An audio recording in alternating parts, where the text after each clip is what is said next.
Salut à tous, on se retrouve pour le classement mondial de novembre 2024. Donc petit changement de format, donc on va d'abord regarder quelles compétitions internationales ont lieu en novembre.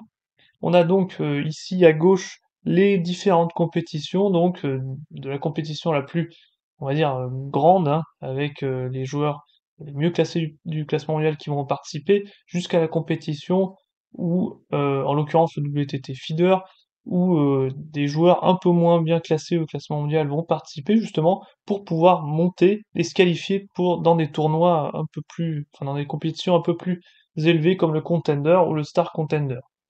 Donc, on a d'abord en novembre, enfin, du coup non, ça a déjà eu lieu, hein, entre le 3 et le 10 novembre, le WTT Champions de Francfort, ça c'est 1000 points pour le vainqueur. Ensuite, du 18 au 22 novembre, on va avoir un WTT Feeder en Allemagne. Ensuite, du 20 au 24 novembre, donc ça c'est vraiment la compétition importante à suivre, donc par la suite, hein, c'est le week-end prochain d'ailleurs. Au Japon, c'est les WTT Finals qui rapportent 1500 points au vainqueur. Donc là, il y a vraiment je crois que c'est 16 joueurs, hein, donc les 16 meilleurs sur l'année chez les femmes et les hommes qui vont participer. Donc hyper intéressant. Et ensuite, on a fin novembre un WTT Feeder au Portugal. Donc voilà les quatre compétitions qui vont avoir lieu en novembre.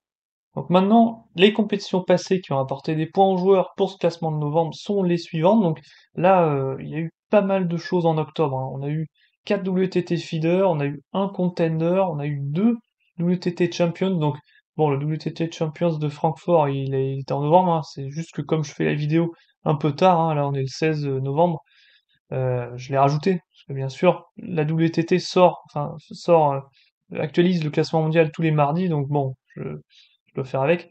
Donc on a eu deux WTT Champions, Montpellier-Francfort, donc ça bouleverse forcément le top 20. Donc voilà. Et on a eu pas mal de coupes continentales en début de mois d'octobre. Donc le classement chez les hommes, on a Wang Chuqin en tête, suivi de Lin Shedong qui grappille une place. Et il faut le dire, c'est l'homme du moment en ce moment. Il a gagné au WTT Champions de Francfort. Et si vous regardez les dernières compétitions, les grosses compétitions, il a quasi tout raflé, hein. Impressionnant. Alors que Wang Chuqin, vous avez vu, lui, il cale, hein. En ce moment, il doute. Alors, sa raquette pétée au JO, bon, c'est pas que ça, hein. Il y a peut-être un problème mental, mais à voir, à suivre en tout cas. Fan Zhendong, troisième, il n'a pas participé ces derniers temps, donc on a perdu une place. Félix Lebrun, quatrième, gagne 3 places, vraiment aux portes du top 3, enfin du podium, donc franchement génial Félix. Cinquième Liang Junkun, sixième Calderano, septième Harimoto, huitième Malong, hein, qui participe plus aux compétitions, donc bien sûr il descend. Ningao Yuan, neuvième, Truls Morillard, dixième, Francisca, onzième, Chu Dang, douzième, Lin Yunju, treizième, Alexis Lebrun gagne 5 places, quatorzième, Zhang Wujin, quinzième, seizième Darko Jorgic, dix-septième Kalberg, donc lui, nouveau, il revient dans ce top 20, vu qu'il atteint la finale au WTT Champions de Francfort, donc ça lui a rapporté beaucoup de points. Bénédicte Douda arrive aussi dans ce top 20, et lui, bon, est-ce que c'est la forme de sa vie? À vous de me dire, mais en tout cas, première fois depuis longtemps qu'il apparaît dans le top 20, et c'est du coup le troisième mieux classé allemand, et il a dépassé Ovtcharov. Ovtcharov qui est 19e, qui peine un petit peu, hein, ces derniers temps sur le circuit mondial à faire de grosses perfs. Omar Assar, 20e, pour terminer ce top 20. Donc si on se concentre sur nos Français, Félix, on a vu quatrième, Alexis 14e, donc ça nous fait deux Français dans le top 30 en novembre. Vu que Simon, lui, est 39e, a perdu 8 places. Thibaut Poré, 71e, donc j'ai changé un petit peu le format aussi là.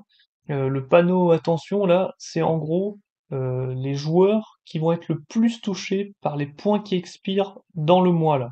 Donc au classement de décembre, que je présenterai dans un mois, bah, il aura perdu quelques points du coup qui ont expiré, les compétitions qui ont eu lieu l'an dernier, donc ça fait un an. Et donc c'est un peu pour indiquer, parce que bon, avant je mettais les points, mais ça force à calculer, enfin, vous avez sûrement la flemme, et j'ai aussi la flemme de l'ajouter, de calculer moi-même. Pour être honnête, donc, je vais juste mettre deux trois panneaux attention sur les joueurs qui sont le plus touchés par les points qui expirent. Donc Lilian Bardet, lui pareil, 75e, quelques points qui expirent bientôt. mais il a gagné 19 places. On a Jules Roland qui perd 25 places ce mois-ci, centième. Donc ça nous fait 6 Français dans le top 100. Ensuite, on a Joe, ou Joey, Seyfried, qui arrive dans le top 10 français. On va voir après pourquoi. Flavien Coton, 118e, qui perd 4 places. Esteban Dor, 126, et Chan Akutsu, 134e. Donc voilà pour les Français. Le focus sur Joe Seyfried, lui, en fait, donc vous voyez qu'il a eu 90 points de gagné le 4 novembre 2024, en ayant atteint la finale au WTT Feeder au Venezuela. Donc ça, gros point d'engranger, et ça permet de faire un gros bond dans le classement. Donc bien joué à lui. Chez les femmes, Su Ningxia en tête, suivi de Wang Manu. Wang Yidi gagne une place, comme Chun Meng ne participe pas trop au tournoi en ce moment. Inayata 5e, Miwa Harimoto 6e gagne une place. Et là la question, hein, est-ce que le top 3 est atteignable un jour pour Miwa? N'hésitez pas à commenter. C'est pareil pour Ayata, hein.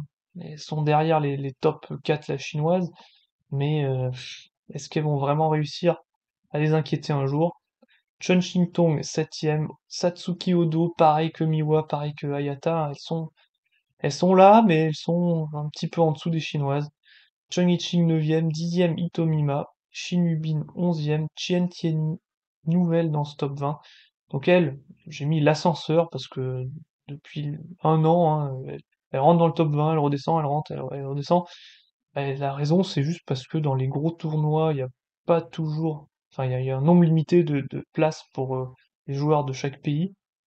Et donc, Chen Tianyi ne participe pas à tous les gros tournois, alors que bon, elle a vraiment son niveau dans le top 10, je dirais, hein. Elle a battu Itomima 3-0, elle bat sûrement Shinubin.